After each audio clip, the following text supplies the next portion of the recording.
नमस्ते बच्चों। कक्षा 7 विषय विज्ञान और लेसन 17 में अपना चल रहा है वन हमारी जीवन रेखा। इसका जो एक भाग है वो अपने पहले कर चुके हैं और आगे का भाग अपने देखते हैं। तो अपने जो शुरू करना था क्रियाकलाप से शुरू करना था। क्रियाकलाप 17.2 के दो क्रियाकलाप हैं, एक अ भाग और दूसरा प भाग। अपने सबसे पहले अ भाग के बारे में जानते हैं कि पादपों से जो प्राप्त होने वाले उत्पादों के आधार पर नीचे जो तालिका है, इस हर श्रेणी में पौधे का एक उदाहरण पहले से ही दिया गया है और नीचे की दी गई तालिका में आप उसके और जो उदाहरण है वो जोड़ सकते हो। लकड़ी गोंद किस किस से प्राप्त होती है? गोंद बबूल से प्राप्त होती है। इसके अलावा और किस से प्राप्त होती है आप वो देख के लिख सकते हो।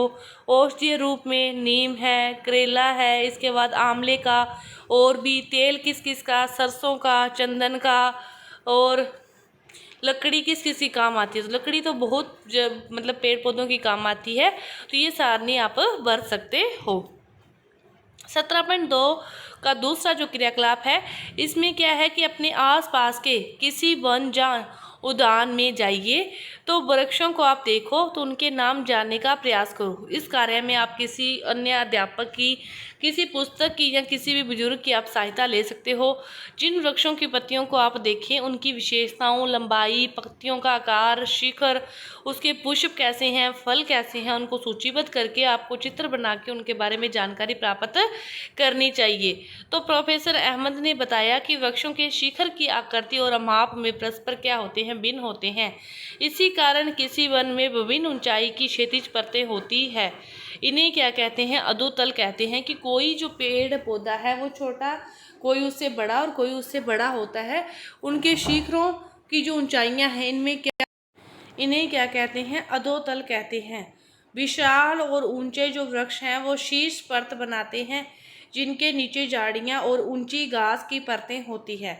और सबसे नीचे की जो परत है वो शाख बनाती है। सबसे नीचे की परत शाख बनाती है। क्या सभी वनों में वृक्ष समान प्रकार के होते हैं? तो बूजो ने पूछा। तो प्रोफेसर अहमद ने कहा नहीं, सभी वनों के जो वृक्ष हैं वो समान आकार के नहीं होते। कोई बड़ा, कोई छोटा, अधोतल, ये ऊपर ऊपर वाले को जैसे शिखर कहते हैं। तो सभी में एक ही समान प्रकार के वृक्ष नहीं होते। आप खुद के घर की बात कर सकते हो। क्या घर में जितने मेंबर हैं, आपके घर के जितने भी सदस्य हैं, क्या सभी की लंबाई, ऊंचाई, उनकी ऊंचाई सभी की क्या समान होती है? क्या थोड़ा बहुत फर्क सभी की ऊंचाई में होता ही होता है। उसी प्रकार वनों में वृक्षों के बारे में अपने कह सकते हैं। जलवायवीय परिस्थितियों के कारण वृक्षों और अन्य प्रकार के पादप की किस्मों में विभिन्नताएं पाई जाती है। जलवायवीय परिस्थितियां, जल की उपस्थिति, गर्मी, सर्दी, इन सभी के बारे में, वर्षा के बारे में, ये सारी जो स्थितियां हैं इनके कारण किसी जगह के पेड़ पौधे किस प्रकार हैं, किसी जगह के पेड़ पौधे किस प्रकार के पाए जाते हैं। सभी में क्या होती है? विभिन्नताएं होती है। तो कुछ बच्चे झाड़ियों और शाखों के पुष्पों पर यहाँ वहाँ मंडराने वाली खूबसूरत तितलियों को देखने में व्यस्त थे। उन्होंने झाड़ियों के नज़दीक जाकर उन्हें देखने का प्रयास किया। ऐसा करते समय उनके बालों और वस्त्रों पर बीजों और झाड़ियाँ हैं वो चिपक गई। जो झाड़ियों के अपने पास जाते हैं तो वो झाड़ियाँ अपने वस्त्रों और बालों में चिपक जाती है। तो बच्चों को वृक्ष की शाल, पौधों की पत्तियाँ और वन भूमि पर सड़ गल रही पत्तियों पर अनेक प्रकार के कीट, मकड़ियाँ, गिलहरियाँ, चींटे और विभिन्न छोटे जंतु भी दिखाई दिए। उन्होंने उन जीवों के चित्र बनाने प्रारंभ कर दिए। मतलब बच्चों को कोई भी नई चीज़ दिखती है तो वो उसी के बारे में जानने के या उनके बारे में लिखने का और चित्र बनाने का प्रयास करते हैं। वन भूमि की सतह पर गहरे रंग की दिखाई दे रही थी। वन भूमि की जो सतह है वो गहरे रंग की दिखाई दे रही थी। तो वह सूखी और शैमान पत्तियां, फलों, बीजों, टहनियों और छोटे शाखों से ढकी हुई थी। शैमान जो पदार्थ हैं वो आर्द्र और गर्म थे। जो शैमान जो पदार्थ थे वो आर्द्र थे और गर्म भी थे। बच्चों ने अपने संग्रह के लिए विभिन्न बीज और पत्तियां एकत्रित कर ली। मतलब उनको मज़ा आया इकट्ठी करने के लिए या किसी को दिखाने के लिए। बच्चे कोई भी चीज़ होती है उसको इकट्ठी करने का प्रयास करते हैं। और वन भूमि पर जो सूखी पत्तियों के ऊपर चलना किसी स्पंजी गलीचे पर चलने के समान प्रतीत हो रहा था। ये आपने कभी ट्राई किया हो तो इसका इनमें भी क्या होता है? बहुत ही मज़ा आता है। तो क्या शैमन पदार्थ दैव गर्म होते हैं? प्रोफेसर अहमद ने सुझाया कि बच्चे इस प्रश्न का उत्तर प्राप्त करने के लिए ये क्रियाकलाप कर सकते हैं। तो क्रियाकलाप में वो क्या कह रहे हैं कि आप एक छोटा सा गड्ढा खोद लो, इसे सब्जियों के कचरे, सूखी पत्तियों आदि से भरकर आप क्या करो, मिट्टी से ढक दो। इसके ऊपर क्या करो, कुछ पानी डाल दो। 3 दिन के बाद आप क्या करो, मिट्टी की जो ऊपरी परत है उसको हटा दो और फिर आप देखो कि जब क्या खड्डा है वो अंदर से गर्म महसूस होता है या नहीं होता। तो आपको पता चल जाएगा कि जो शैमान पदार्थ है वो गर्म है या नहीं है। इसके बाद देखो, पहेली ने पूछा, पहेली क्या पूछती है कि वन में इतने सारे पेड़ पौधे हैं, तो यदि हम कारखानों के लिए कुछ वृक्षों को काट भी देंगे तो क्या फ़र्क पड़ेगा। वो वाली बात स्टार्टिंग वाली जो प्रोफेसर अहमद ने बताया था कि बेरोज़गारी के बारे में बात हुई थी कि वन में से कुछ पेड़ पौधों को काट कर हम कारखाने को बना लेंगे और वहाँ पर कई लोगों को रोज़गार मिल जाएगा। तो वो बात उसने याद रखी, इसलिए वो पूछती है कि यदि हम वन में से कुछ पेड़ पौधों को काट देंगे तो क्या फ़र्क पड़ जाएगा। तो प्रोफेसर अहमद ने कहा, तुमने सब पोशियों, परपोशियों और मर्द पोशियों के बारे में पढ़ा है। सपोशी जो खुद का भोजन क्या बनाते हैं, समय बनाते हैं। परपोशी जो भोजन के लिए दूसरों पर निर्भर रहते हैं। और मृतपोशी जो मृत जीव जंतुओं को भोजन के रूप में ग्रहण करते हैं। ये है। तो तुमने पढ़ा है कि जो हरे पादप हैं वो किस प्रकार भोजन का निर्माण करते हैं। सभी जो जंतु हैं, चाहे वे शाकभक्षी हों, मांसभक्षी हों, भोजन के लिए सभी जो हैं वो सभी के सभी पादपों पर निर्भर रहते हैं। जो जीव पादपों का भोजन करते हैं उन्हें अक्सर अन्य जंतुओं द्वारा भोजन के रूप में ले लिया जाता है और इस प्रकार यह चक्कर चलता रहता है। उदाहरण के लिए जो घास है उसको कीटों के द्वारा खाया जाता है, कीटों को फिर मेढक खा जाता है, मेढक को फिर सर्प और सर्प को फिर गरुड़। इस प्रकार ये क्या है, खाद्य श्रृंखला है। ये एक प्रकार की खाद्य श्रृंखला है। इनमें से यदि एक बीच में से कोई गायब हो जाए, बीच में से एक की भी कमी हो जाए तो ये खाद्य श्रृंखला क्या हो जाएगी, टूट जाएगी। इसी प्रकार जो पेड़ पौधे हैं ये क्या है, स्वपोषी है, अपना भोजन स्वयं बनाते हैं।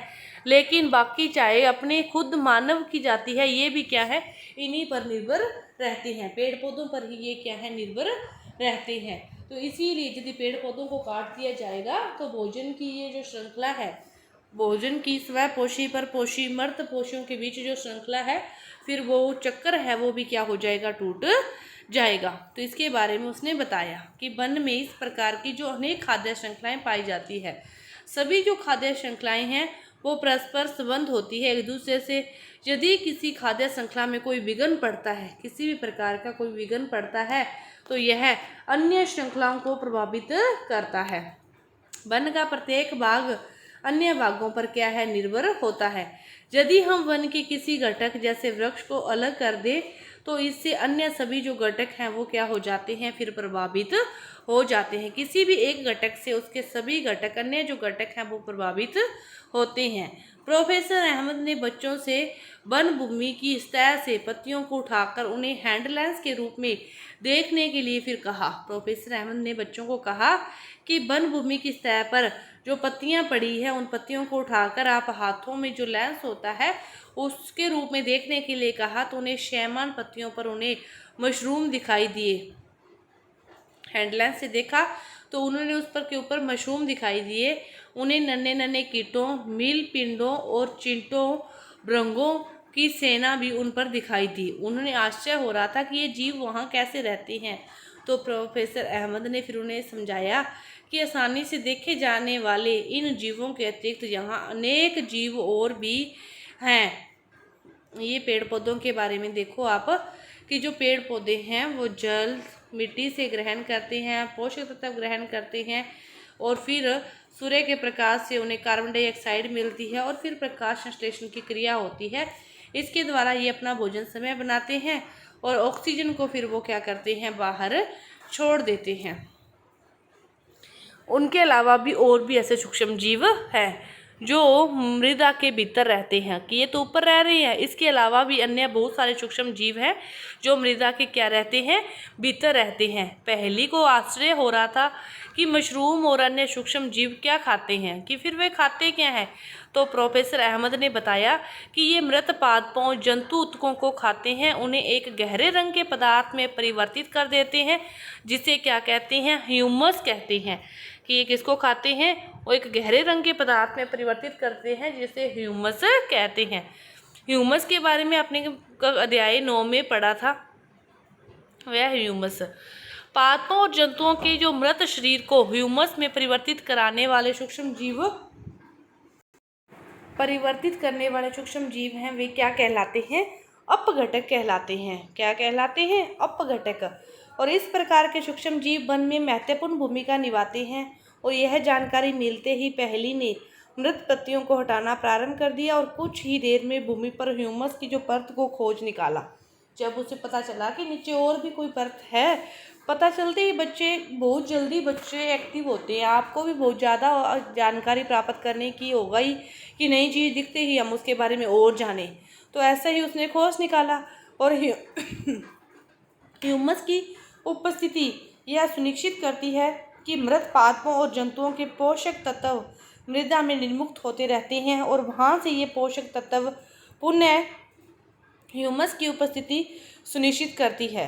मृत पादपों और जंतुओं के पोषक तत्व मृदा में निर्मुक्त होते रहते हैं और यहाँ से ये पोषक तत्व क्या होते हैं, पुनः सजीव पादपों के मूलों द्वारा अवशोषित कर लिए जाते हैं। मिट्टी के अंदर वो पाए जाते हैं। फिर जो पादप हैं वो मिट्टी से ही मूलों के द्वारा, जड़ों के द्वारा ही पानी और पोषक तत्व को ग्रहण करते हैं, तो उसको भी वो ग्रहण कर लेते हैं। तो शीला ने पूछा कि जब वन में कोई जंतु मर जाता है तो उसका क्या होता है। तो टीबू ने उत्तर दिया कि मृत जंतु गिद्धड़ों और कीटों का भोजन बन जाते हैं। इस प्रकार पोषक तत्वों का चक्कर चलता रहता है, जिससे वन में कुछ भी व्यर्थ नहीं जाता, कि वन में कोई भी चीज़ है वो व्यर्थ नहीं जाती, सभी एक दूसरे का भोजन बन जाते हैं। पहली ने प्रोफेसर अहमद को याद दिलाया कि उन्होंने यह नहीं समझाया कि वनों को हरे फेफड़े क्यों कहा जाता है। उसने बताया था, उन्होंने स्टार्टिंग में इस चैप्टर के अपने पढ़ा भी था, तो फिर उसके बारे में पूछने लगी। तो प्रोफेसर अहमद ने समझाया कि जो पादप हैं वो प्रकाश संश्लेषण के प्रक्रम के द्वारा ऑक्सीजन को क्या करते हैं, निर्मुक्त करते हैं। आपने इसमें देखा था कि ये ऑक्सीजन को क्या करते हैं, बाहर छोड़ते हैं, ऑक्सीजन को ये निर्मुक्त करते हैं। इसीलिए इन्हें क्या कहा जाता है, फिर हरे फेफड़े कहा जाता है, क्योंकि इस ऑक्सीजन का यूज़ ही हम अपने श्वसन के दौरान करते हैं। और वायुमंडल में जो कार्बन डाइऑक्साइड और ऑक्सीजन के संतुलन को भी बनाए रखने का महत्वपूर्ण कार्य है, वो ये पौधे ही करते हैं। इसीलिए वनों को क्या कहते हैं, हरे फेफड़े कहा जाता है। तो ये आपके इस चैप्टर का इतना भाग है। इसका जो आगे का जो भाग है ये अपने अगली वीडियो में करेंगे। धन्यवाद।